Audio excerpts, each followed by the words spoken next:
የመተንፈስ ችግር ወይም አስም በህይወቶ ላይ ጫና ፈጥሮባታል? ደረጃዎችን ሲወጡ ወይም ቀዝቃዛ አየር ሲያጋጥሞት የትንፋሽ ማጠር ያስቸግሯታል? የአስም በሽታ የዕለት ተዕለት እንቅስቃሴን ሊያስተጓጉል የሚችል ቢሆንም በቤታችን ውስጥ በሚገኙ ቀላል ነገሮች ምልክቶችን መቀነስ እንደምንችል ያውቃሉ? ዛሬ በዚህ ቪዲዮ የአስም ምልክቶችን ለማስታገስና የመተንፈሻ አካላትን ለማጽዳት የሚረዱ 4 ተፈጥሯዊ መፍትሄዎችን እናያለን። እስከ መጨረሻው አብራችሁን ቆዩ።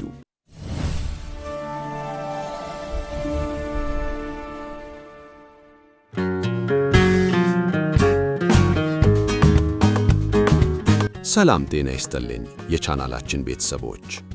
ዛሬ ለጤናችን እጅግ ጠቃሚ ስለሆነውና ብዙዎቻችንን ስለሚያስቸግረው የአስም በሽታ እናወራለን። ወደ ዝርዝር መፍትሄዎቹ ከመሄዳችን በፊት ግን አንድ ትልቅ ማሳሰቢያ አለኝ። እነዚህ የቤት ውስጥ መፍትሄዎች በሐኪም የታዘዘልዎትን መተንፈሻ ወይም መድኃኒት የሚተኩ አይደሉም። ይልቁንም ከመድኃኒቱ ጎን ለጎን ምልክቶችን ለማስታገስ የሚረዱ ተጨማሪ ዘዴዎች ናቸው። ዝንጅብል። የመጀመሪያው መፍትሄ በየቤታችን የማይጠፋው ዝንጅብል ነው።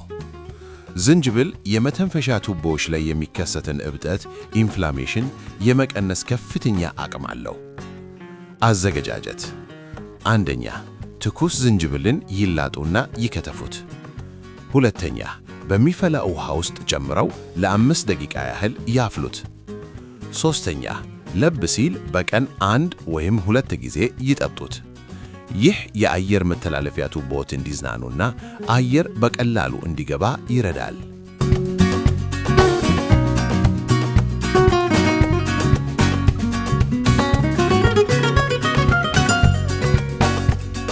ንጹህ ማር።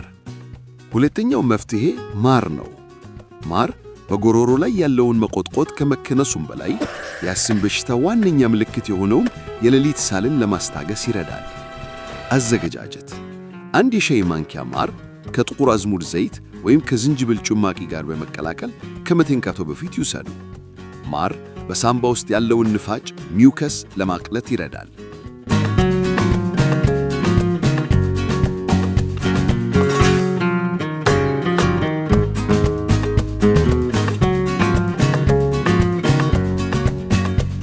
ነጭ ሽንኩርት። ሶስተኛው ነጭ ሽንኩርት ነው። ነጭ ሽንኩርት የሳምባን መጨናነቅ በማስወገድ ረገድ የታወቀ ተፈጥሯዊ መድኃኒት ነው። አዘገጃጀት። 2 ወይም 3 ፍሬ ነጭ ሽንኩርት በሩብ ብርጭቆ ወተት ውስጥ በመቀቀል ለብ ሲል ይጠጡ። ይህን በየቀኑ ማድረግ የመተንፈሻ አካላት ጥንካሬ እንዲያገኙ ይረዳል።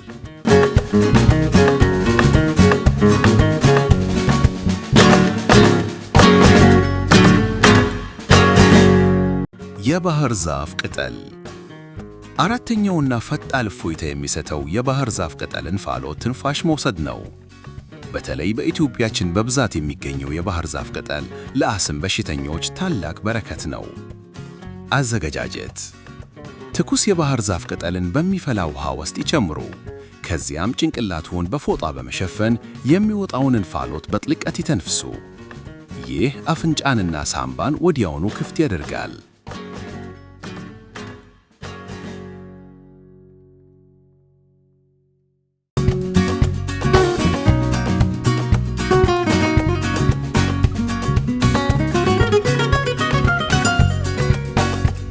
እነዚህን ቀላል የቤት ውስጥ መፍትሄዎች በመጠቀም ጤናውን መጠበቅ ይችላሉ። ይሁን እንጂ ምልክቶቹ እየባሱ ከመጡ ወደ ሐኪም መሄድ እንዳለብዎ አይዘንጉ። የዛሬው መረጃ ጠቃሚ ሆኖ ካገኙት ቪዲዮውን ላይክ ያድርጉ፣ ለወዳጅ ዘመዱም ሼር በማድረግ ያካፍሉ።